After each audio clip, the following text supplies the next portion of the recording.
Welcome to Kamala's fantasy. இந்த பதிவில் நம்ம என்ன பார்க்க போகிறோன்னா, வரலட்சுமி நோன்பு எளிமையான முறையில் எப்படி நம்ம பூஜை செய்யலாம் அப்படின்றத நம்ம இதில் பார்க்க போகிறோங்க. மகாலட்சுமியை வீட்டிற்கு அழைக்கும் முறையிலிருந்து நெய்வேத்தியம், தாம்பூலம் மற்றும் புனர்பூஜை, 3வது நாள் புனர்பூஜை, அந்த பூஜையை பற்றியும், புனர்பூஜை முடிந்தவுடன் மங்களஹாரத்தி முடிந்தவுடன் மகாலட்சுமியை வீட்டில் நிரந்தரமாக தங்க வைக்கும் அரிசி டின்னிலை நம்ம எப்படி வைக்கணும் போன்ற அனைத்து தகவலும் இதில் தெளிவாக இருக்குங்க. ஸோ வீடியோவை ஸ்கிப் பண்ணாமல் முழுசாக பாருங்கள்.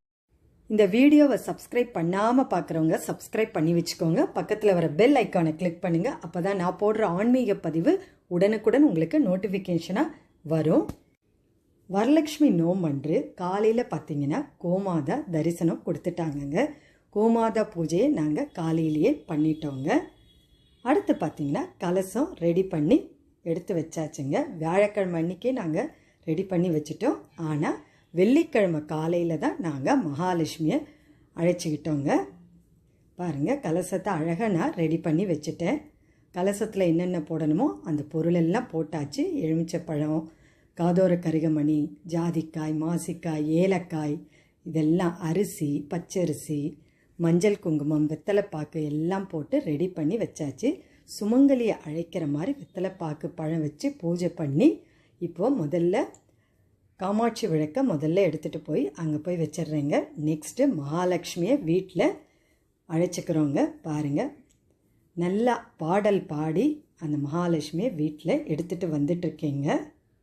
பூ போடுறாங்க, பூ போட்டு அழைச்சிட்டு வரோங்க. பாருங்கள், மகாலட்சுமிக்குன்னு தனியாக ஒரு மேடை அமைச்சு வச்சுருக்கோம். அந்த இடத்துல தான் மகாலட்சுமியை பிரதிஷ்டை பண்ணிகிட்ருக்கேங்க. நல்ல வாழையில் போட்டு அதில் பச்சரிசி போட்டு ரெடியாக வச்சாச்சு. அந்த இடத்துல மகாலட்சுமியை பிரதிஷ்டை பண்ணியாச்சு. பண்ணவுடனே பூஜையும் ஸ்டார்ட் பண்ணியாச்சுங்க. முதல்ல மஞ்சள் பிள்ளையார் பிடிச்சி வச்சுட்டு தான் பூஜையை ஸ்டார்ட் பண்ணியிருக்கேங்க. இப்போது மகாலட்சுமி அஷ்டகம், மகாலட்சுமி ஸ்தோத்திரம் இதெல்லாம் நான் சொல்லிகிட்ருக்கேங்க. அஷ்டகத்தில் நீங்கள் பார்த்தீங்கன்னா தாமரை விதை இருக்குது பார்த்தீங்களா, அதை வச்சு தான் நான் அஷ்டகம் பண்ணிகிட்ருக்கிறேன். மகாலட்சுமி 108 போற்றி, அதுதான் நான் இப்போ சொல்லிகிட்ருக்கேன். நெக்ஸ்ட்டு பாருங்கள், மகா நெய்வேத்தியங்க. 5 வகை சாதம், சக்கரை பொங்கல், வடை, பாயாசம் இதெல்லாம் பண்ணி வச்சு தான் மகா நெய்வேத்தியம் பண்ணுவோங்க. புளி சாதம், லெமன் சாதம், தயிர் சாதம், தேங்காய் சாதம், சக்கரை பொங்கலுங்க. நம்ம மகாலட்சுமி தாயாரை பாருங்கள், எவ்வளவு அழகாக இருக்காங்க. நல்ல புடவை கட்டி ரொம்ப அழகாக வச்சுருக்கவங்க. பார்க்கவே கண்கொள்ளா காட்சியாக இருந்ததுங்க. அந்த அன்னைக்கு பூஜை மிக நிறைவாக நடந்ததுங்க.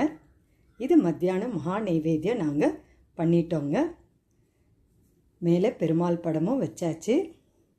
இது புடவை கட்டி அலங்காரப்படுத்தவே எங்களுக்கு அரை நாள் ஆயிடுச்சுங்க. கீழே கலசம் வச்சாச்சு. சுமங்கலிகளுக்கு தாம்பூலம் கொடுக்கறதுக்கு எல்லாம் ரெடி பண்ணி வச்சு அதையும் வச்சு பூஜையில் வச்சாச்சுங்க. இப்போ பாருங்கள், ஆரத்தியும் எடுக்க ஆரம்பிச்சுட்டேன். ஆரத்தி எடுக்கும்போது மகாலட்சுமி ஸ்தோத்திரம் சொல்லிக்கிட்டே தாங்க ஆரத்தி எடுக்கணும். அதுதான் பண்ணிகிட்ருக்கேன். பாருங்கள், அம்பாளுக்கு தாலி கயிறும் போட்டிருக்கேன்.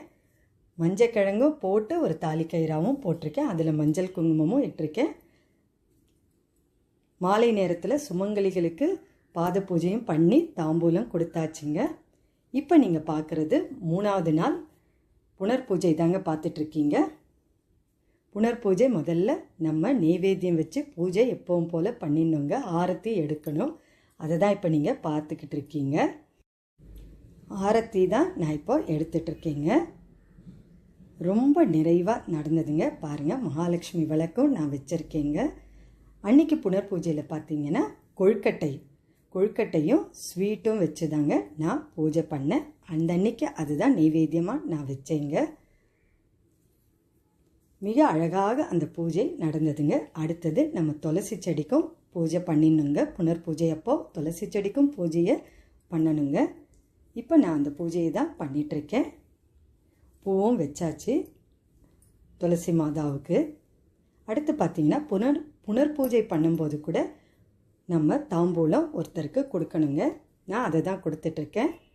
அடுத்தது நம்ம எலுமிச்சை இது மாதிரி எடுத்துக்கணுங்க. அதை கட் பண்ணி ஒரு பக்கம் மஞ்சளும் ஒரு பக்கம் குங்குமமும் வச்சு முதல்ல நம்ம சுற்றி போடணுங்க. 3 முறை வலது பக்கம், 3 முறை இடது பக்கம், அப்படியே நேராக 3 தடவை இந்த மாதிரி தாங்க நான் சுற்றிட்டுருக்கேன். இந்த மாதிரி சுற்றி போட்டுறணுங்க.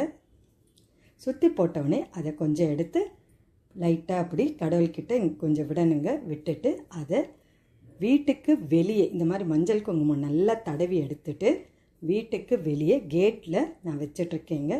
வலது பக்கமும் இடது பக்கமும் மஞ்சள் குங்குமம் வச்சு எலுமிச்சையை வச்சாச்சுங்க. அடுத்தது பார்த்திங்கன்னா மங்களஹாரத்திங்க.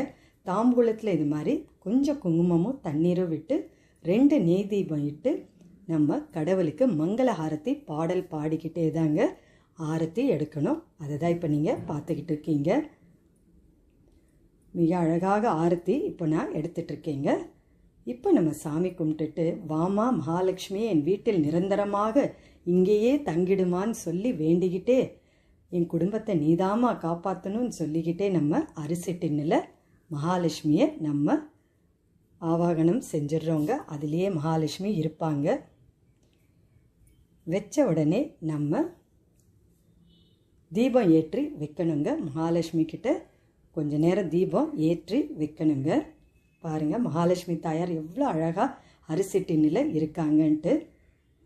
இப்போது தீபம் ஏற்றி அங்கே வச்சிடணுங்க மகாலட்சுமி தாயார்கிட்ட.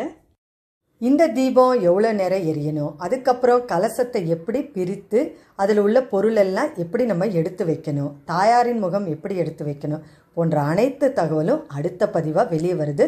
ஸோ வீடியோவை சப்ஸ்கிரைப் பண்ணி வச்சுக்கோங்க. இந்த பதிவில் உங்களுக்கு ஏதாவது டவுட்ஸ் இருந்தால் கமெண்ட் பாக்ஸில் கேளுங்க. கண்டிப்பாக நான் பதில் தரேன். இந்த பதிவு உங்களுக்கு ரொம்பவே பிடிச்சிருந்தா லைக் பண்ணுங்கள். உங்கள் உற்றார் உறவினருக்கும் ஷேர் பண்ணிவிடுங்க.